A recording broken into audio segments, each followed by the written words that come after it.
Hey guys, welcome back to Ultimate S&S. Hope everyone's been having a great day. Kind of a late start on the video today. Been real busy messing around out here. So I want to show some of our chicks here now that we've got them outside. See, we have this heat light over here in the corner. It is raised up. That way there's not too much heat down at the bottom, but it does keep the ambient temperature in this room around 80 degrees right now is kind of what I'm looking at, especially in the evenings. We're being dropping down about 59 to 60. These are about 2 weeks old, so it's not too cold for them as long as you have this supplemental heat. Then we have our heating pad and our little brooder inside we've showed you in past videos. So the first chick we're going to grab here.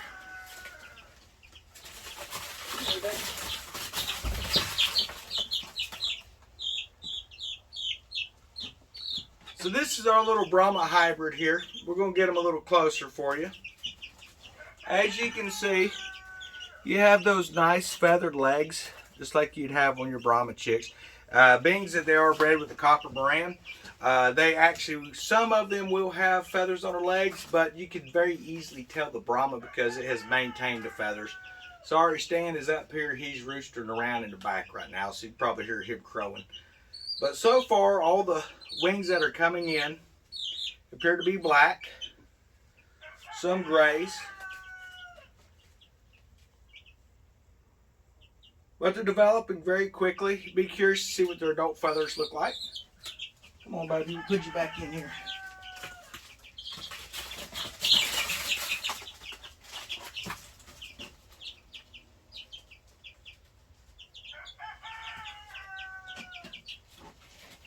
So this chick here, this one is the black Ashtalort bred with that rooster. Everything's kind of looking pretty typical for it. I'm starting to think maybe this one may be a rooster. The reason I say that is I'm seeing a lot of copper coloring in the wings here. And the legs appear to be a little bit thicker than the other chicks. So I'm going to guess a rooster on this one. We won't really know for sure for probably another 4 weeks.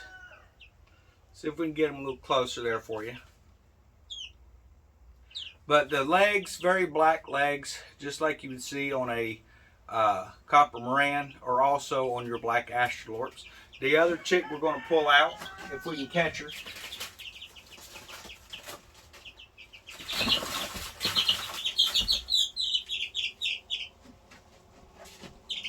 This one here is our brown leghorn chick. Easy, baby, easy. I'm seeing some creams in the wings, a little bit of whites and grays, but I'm not seeing a lot of brown developing yet, so we're going to have to wait and see what this one develops. I am seeing a rather prominent comb, so could be a rooster, but I noticed with the other leghorn that I have, they have rather large combs anyway. So we're just going to have to kind of wait and see what she is. Like I say, usually around 6 to 8 weeks, you can really start to tell. It's going to be undeniable who is who and what is what.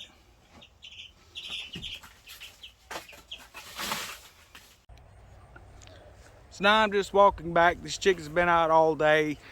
We have about 6 o'clock is when it gets dark.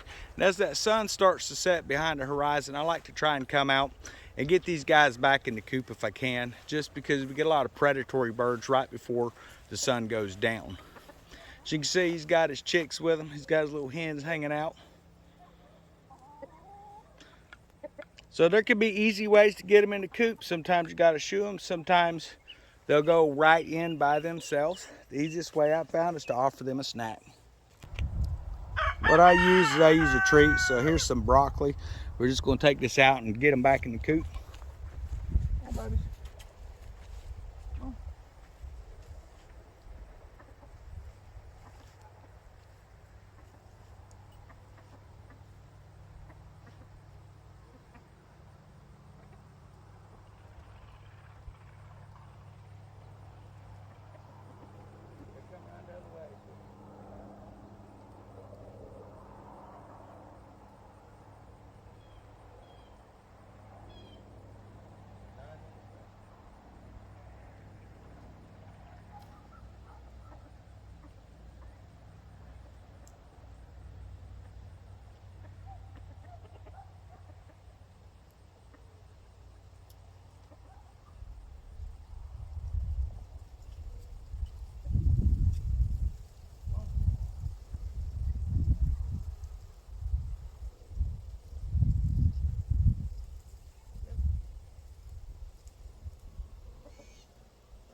So you probably noticed in the video wearing bib overalls, just rather thick denim material. The reason I do that is that last rooster I had, he kind of left a, kind of a, I guess you could say a bad taste in the mouth, even though he actually tasted pretty good. But he had such just always on the attack, attacking your legs, attacking your face, stuff like that. So that's one of the things that I've decided with this rooster here, even though he seems very sweet and things, just understand that he is an animal and he's in protective mode of that flock. So what you want to do is you want to make sure that you allow for your rooster to feel that he's protecting his flock, but you also don't want to take any crap off of him. You'll notice in the video I kind of raised my foot up. I don't kick him, I raise my foot up, which lets him know I am progressing forward and he is moving back. And as long as he respects that, everything gets along pretty well. There's a lot of videos out there where you see people pin the chicken down, they stretch their neck out, and they do the V for Victor and pin their neck down on the ground, and it really makes the chicken struggle to breathe and stuff. What I've noticed is not making a physical aggressive contact with that chicken, just taking your time to let him know that you're the one in charge. He's going to back up. Now, if he does get into an attack mode type deal where he wants to attack your feet or your legs or stuff, that's where the heavy denim overalls will come in handy. It's going to protect any vital organs and stuff. It was a couple years ago, there was actually a report that came out of Australia, believe it or not, and there was a 72 years old woman that had went out to deal with her chickens, and one of the chickens actually, or her rooster I should say, actually nicked an artery when it attacked her legs, and she actually bled out and died out there with her chickens. And it was a few days later before her family realized she hadn't contacted them, and the chickens had been eating her during that time. She had died. So always be careful around your birds. While chickens have been kept for generations here in America, you need to realize that rooster, especially as he starts getting longer spurs, you need to either be clipping them or just removing them completely. And once his spurs get large enough, we will show you how to do that. But it's not real painful on them, but it's basically, I would say, comparable to losing a fingernail or something like that, when you remove that. So I hope everyone's having a great day. I hope you've enjoyed the content. We have our garden going outside still. What I've got going out there is basically about, I don't know, it's 4 or 5 squash plants. We've got some winter squash and some straight neck squash planted out there. I was going to do zucchini, but a cat came in and dug up the seeds at the early stage, and that's to me is just kind of annoying when that happens. But hey man, that is part of having animals around. So but that should be producing some more stuff coming into the winter time. Those should produce until around a light frost, so, or the temperature starts to drop down below 42, which is usually around probably December or so. The rest of the garden I am letting it rest for our spring crops, so we're going to plant a different type of variety of plants next year, but we're also going to use some raised beds on certain types. So when we're looking at our radishes, and we're going to try carrots next year, I noticed that some of the radishes did okay in certain types of mounds, but most of them never really got very large. And same with some of our turnips. So we're going to go with a better quality potting soil and try to stick with that and see how it works out for us. But hope everyone has a great day. We're going to get off here.